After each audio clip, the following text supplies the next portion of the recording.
Richard Wright was born in Roxy, Mississippi. His grandparents had been slaves and his father had abandoned his family when he was 6. His mother worked as a cook to support the family. They suffered from extreme poverty, especially after his mother became sick.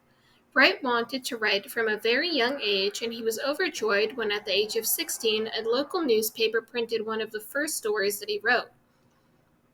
Although no one in his family encouraged his dreams, he refused to give it up. He worked at a number of jobs in the South, but was unable to accept the prejudices and insults of Jim Crow. He kept reading it and thinking about becoming a writer. Lynching is a terror that has many forms. There is lynching of men's spirits as well as their bodies, and the lynching occurs for every day for the Negro in the South. In 1927, he left Memphis, Tennessee to migrate to Chicago. There, after working in unskilled jobs, he was given an opportunity to write.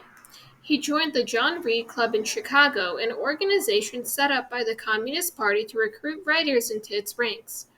Wright joined the party, and in 1937 he went to New York to write for the Daily Worker, the party's newspaper. His first book, Uncle Tom's Children, was greeted with critical praise.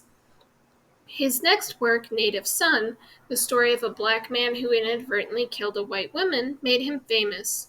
The book was a bestseller and it was staged successfully as a play on Broadway by the great director Orson Welles. Wright himself played a bigger Thomas, the book's main character, in a motion picture version made in Argentina in 1951. In 1944, he left the Communist Party because of political and personal differences. His next book, Black Boy, told the wrenching story of his childhood and youth in the South, detailing the extreme poverty in which he lived, his experiences of racism and white violence, and his growing awareness of literature.